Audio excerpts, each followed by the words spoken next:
Hi folks, it's Keith Beardsley, VE3SVQ, also known as the Shaky Key here with what's probably going to be a different video.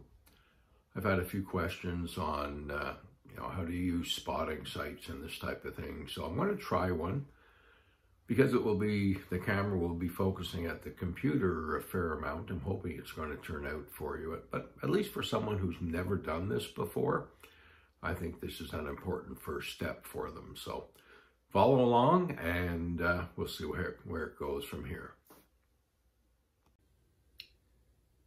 Now, one of the first things you're going to have to do is decide how you want to set up your radio. On mine, if you see the tuning dial there, there's a little button underneath where I can adjust the tension and how fast it scrolls.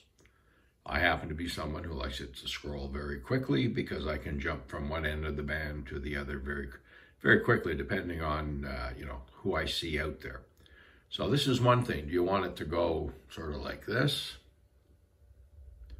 Or the way I've got mine set up where I can scroll through really, really fast. So that's something, depending on the radio. If it allows you to do it, you can adjust it to your own speed and to your own comfort. So if you look here at 14.221, it may very well be the next one on the DX watch, whatever, could be 14.300. So I want to just be able to spin up there real quick and like that. And I do that even with the Pota sites. I'll go on the Pota site where they have everybody spotted, and I will just scroll through looking for different ones. Who can I hear? Who can I not hear? That type of thing. This is the spotting site I tend to use the most. I find it fairly simple. You get a lot of data, and when I'm not on Pota, this tends to be where I end up going. So if you look down the page here, you're going to see all sorts of things. From, as an example, there's someone there, CX2SA, and their DX was the other one. There's another one there. That's an American site, VE3SVQ, and they're looking at LZ1WR. They just contacted them. They've put up the frequency and stated the guy was calling CQ. So if you scroll down, you can see all the different countries. So the ones on the left-hand side are the ones that have posted it. The one on the right-hand side there are the DX. In some cases, they'll give you a little bit of extra information. It could be someone who's a Pota site, whatever it might be. Now, when you log in, this is what you get. You get sort of all these sites together. What you want to do is look at what frequency do you want. Now, generally, you'll go up to where it says Show Hide My Last Filters, and you'll click on the band you want. I've done this so many times that mine comes up. So you can now see there's the 14.321, 14.227, and so on. And it's constantly updated, so you've got to watch it. Now, I'm in Canada, and so, of course, the Americans are pretty much the same as I am. So what I look for is under where it says DE. In other words, who's the frequency that spotted them?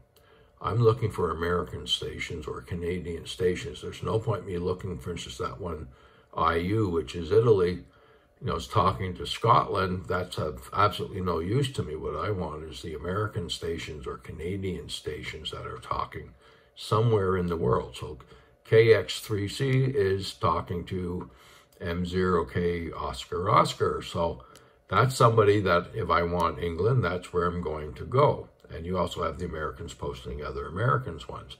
So W6K, well, that's a special event station. So that's all you have to do. And if you go up into your frequencies as well, you can pick what it is you want to talk to. So in my case, I always want to talk to single sideband, or maybe it could be DX. So for instance, if I go here, let's just go down to 20 meters. So I want to talk to people on 20 meters. I go up in the corner. There's all the different things. That, in my case, I'm using single sideband. And then I go down here and I hit proceed. And everything that comes up is going to be single sideband on the 20-meter band.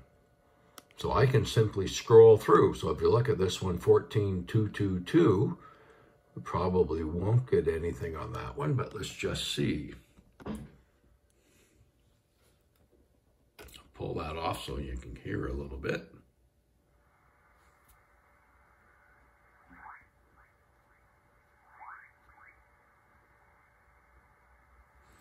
Now you see, I'm not picking him up at this point.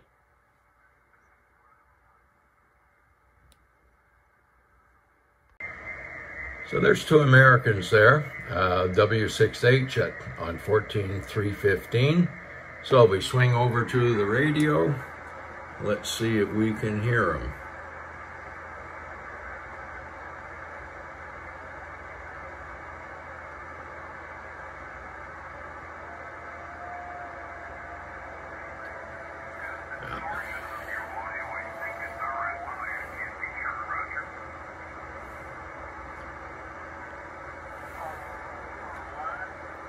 So he's in there. I mean, one of the mistakes people make is when they first go to the frequency, they don't hear anything and they just say he's not there and they scroll on. In reality, a lot of the time it's the person they're talking to who's on the air at the moment and you can't hear them. But the moment that they stop and the station you're looking for starts, speaking again, you're going to hear them. So always pause a little bit, have a bit of patience. I found over the years I've gotten some very rare stations by just having that little extra bit of patience.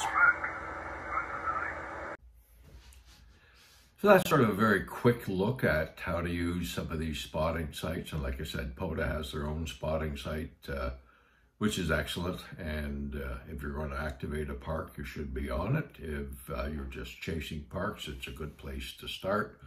They'll give you most of the ones that are out there. The idea here is to make this stuff simple. It's not make it rocket science stuff. I mean, ham radio is all about having fun and trying to keep your costs down. I mean, most of us don't have thousands and thousands of dollars to spend on amateur radio, but we do have some, and we like to have a bit of fun. So whether you're doing Pota, whether you're chasing DX, which is a lot of fun, I've done that for many years, chasing stations all over the place. And when I got a lot of them in 100 watts, I switched to 5 watts to see if I could get them. So some of these DX spotting sites, as they're called, they come up and they're very helpful. So if this helped you, hit the button down below, make a comment, whatever. So Victor Echo 3, Sierra, Victor Quebec, the Shaky Key, wishing you a great day.